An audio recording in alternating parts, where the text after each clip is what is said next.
everyone, this is Gene. I'm back with another video, and look, I actually have hair. Today I was like, I don't feel like putting on the scarf.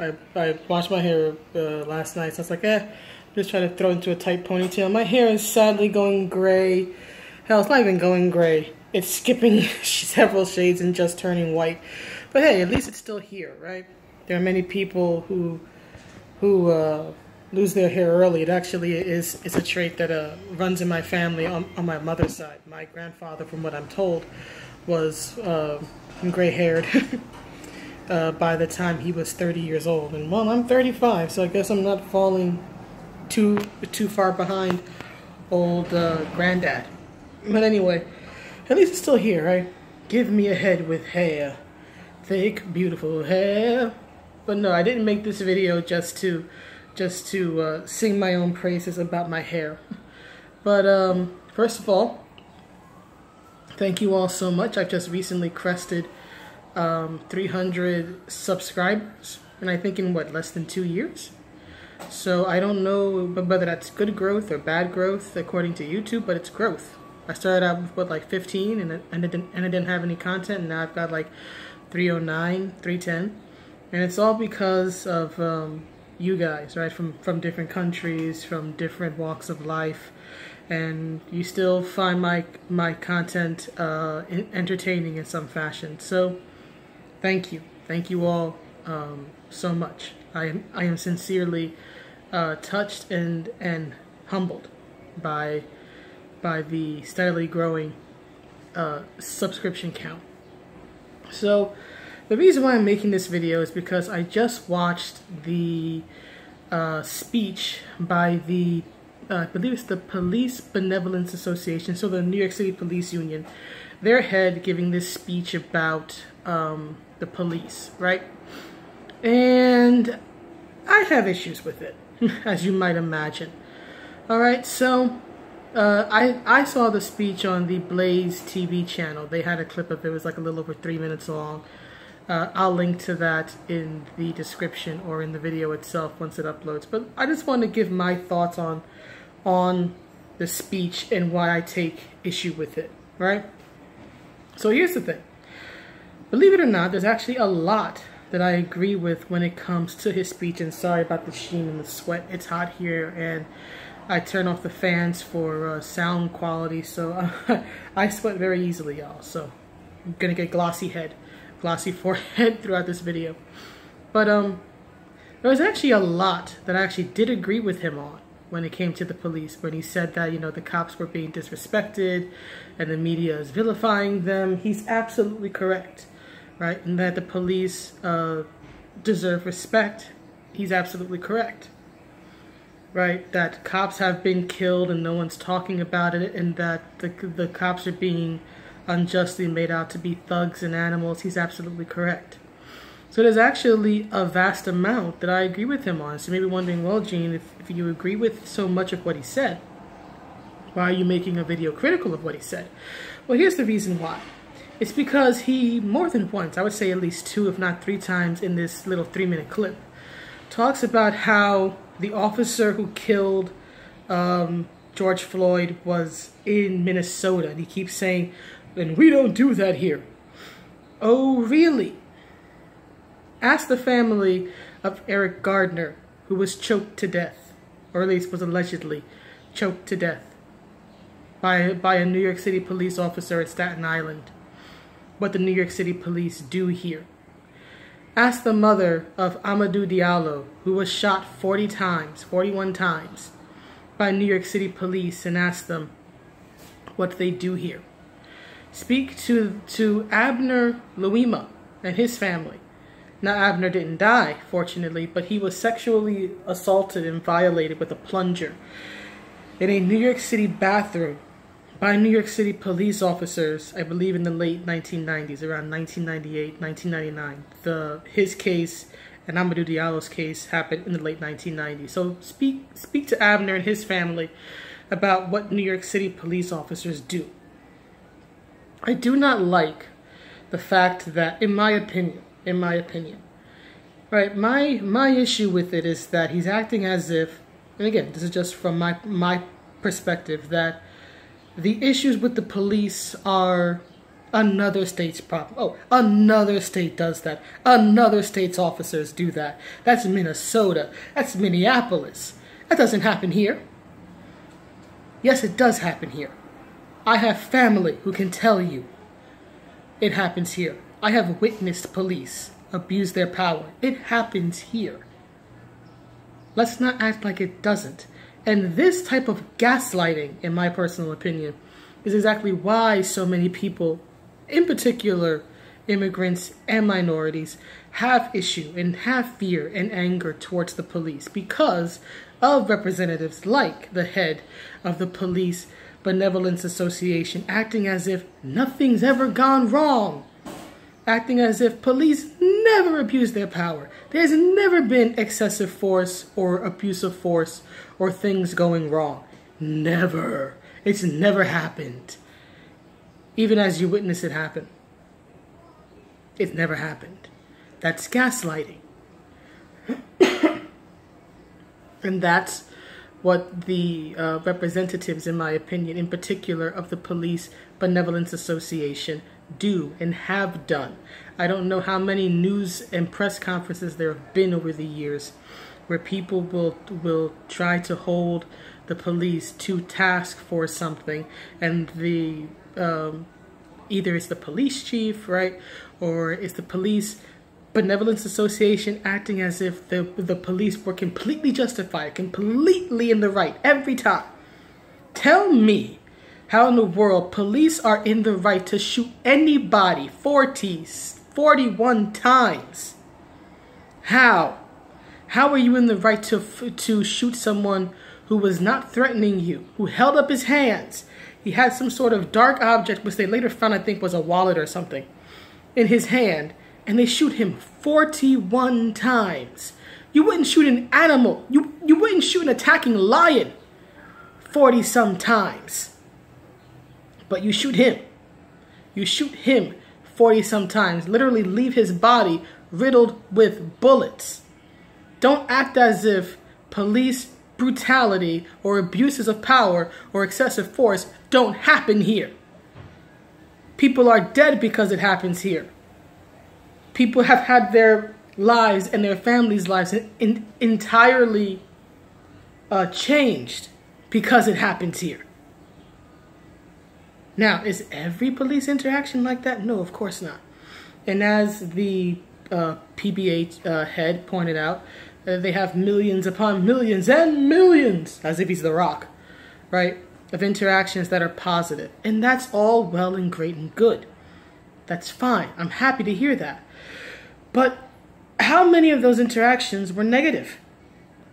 Because he says that they had like 375 million positive interactions. He doesn't actually give a qualifier or explain what a positive interaction is. I'm assuming he means without incident, right? But how many of those had incidents? How many of, and of those that had incidents, right? Because he never says how many. He never gives a percentage, right, for what the negatives are.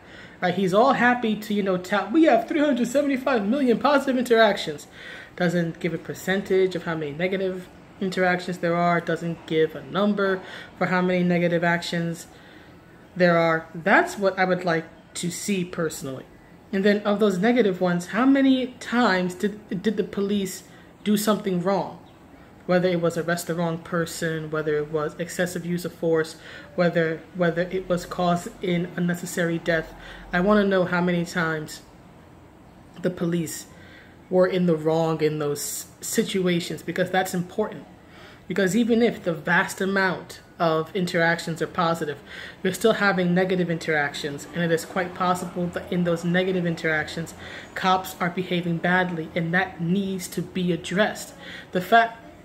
The fact that it goes good most of the time doesn't change the fact that you need to look at when it goes bad, right? It's like, I always use sports as an example, right?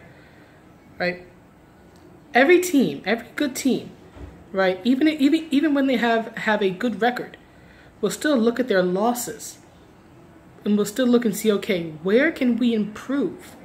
because they want to constantly improve. They want to win more and more and more. They want to have better records as they go on, right? Even teams like the 72-10 Bulls or the 73-9 Golden State Warriors will still look at those 10 games, still look at those 9 games that they lost and go, how can we improve? Why did we lose these games? You know, was it on us? What can we do to change so we lose less? And in my opinion, the police, in particular, the Police Benevolence Association, needs a similar mindset. Even if you have all these positive interactions, you still need to look at the negative ones and see, okay, what's going wrong? Why were these negative? In the instances where it's on us, how can we fix that so that this happens less? So that the people that we want to protect and need to protect, right, feel safe around us. Because if they feel safe, then we can better protect them. That's the type of thing I would like to hear. And sadly, that's probably not what we're ever going to hear, because believe me, the PBA is as political as anything else. And honestly, in the end, I don't see where this show of solidarity is going to help the cops in the long term. Because he said nothing about addressing the bad elements and the bad eggs in the police, and they are there. They are there. Even if like 2% of the cops are bad, that's still 2% of what, a 36,000 strong force? That's still a decent amount of people. And if you have 2% of bad eggs, those bad eggs need to be addressed. You can't just let them sit there. You can't just let it go. And act as if nothing's wrong because it goes right most of the time. That's not an acceptable response, in my personal opinion, as a black woman living in New York City who has seen police officers good and bad. I don't want to encounter the cops. You know why? Because guess what? I don't know what type of officer, if I get into an encounter, I'm gonna get. Am I gonna get one? New York City noises. Sorry, y'all. Gotta keep the windows open, or I'm gonna go from sweating to fainting. But anyway, right? If I encounter a cop, right, for anything, they'll have cops, just stand around at times in the subway stations, and they'll randomly pick people and check their bags. And believe me, I have felt nervous when that has happened to me. Not because I have anything to hide. I don't have anything in my bag except my wallet, a notebook, a pen, a few female personal items. You know how it is, girls. Right? Nothing that would cause suspicion. So it's not a case of, oh, I'm scared. What are they going to find? No, there's nothing to find. I'm boring. There's nothing to find. But it's a matter of, how are they going to respond to me? Am I dealing with normal, reasonable officers who are just doing their job? Or am I encountering officers who want to start something? Right? Am I encountering good officers or bad officers? You can't tell just by looking. You're only going to find out in the interaction. And honestly, I'm not trying to find out. Because God knows I run into the wrong one. Guess what? My life is ruined. Even though I haven't done anything wrong, right? Just the process of trying to prove you haven't done anything wrong is going to ruin you. And I don't need that. Swear warning, swear warning, swear warning. I don't need that shit. I don't. I'm old and gray. I don't need that. I don't trust the police for good reason. Now again, do I think every single cop is a bad cop? No, of course not. But you really cannot tell by looking at them which one's good and which one's bad. And when you have people like the PBA head, right, talking about how, oh, it's just a Minnesota problem. It doesn't happen here. No, that is not the answer. That is not the response. What I wish you would have said was that, you know what? We are being unjustly vilified. But we have done things that are wrong, and we're going to reach out to the black community, or we're going to reach out to the victims of, or the loved ones of Eric Gardner, or Amadou Diallo, or whomever, right? It can be a bunch of things. And see how we can do better. How we can make it so that these incidents that not only hurt the city and hurt these individual people and their loved ones, but also hurt us, right? Because they make us look bad. That is what I wanted to hear. And sadly, that is not what I got. Not that I was expecting him to say that, but it would have been nice had he said it.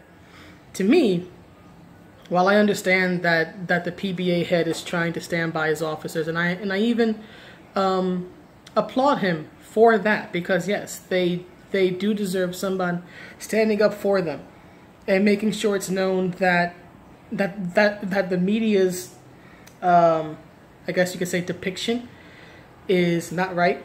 It's very flawed and very one-sided. But guess what?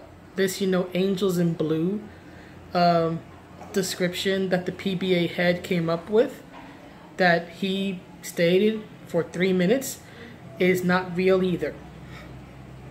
Okay? The media is not telling you the truth about police officers in New York City, and neither is the head of the Police Benevolence Association.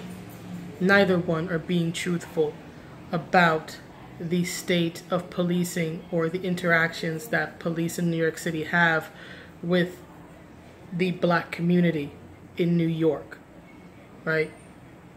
The media is painting them all as devils and thugs. The PBA chief is painting them all as sinless angels who are just being vilified for the sake of being vilified. No.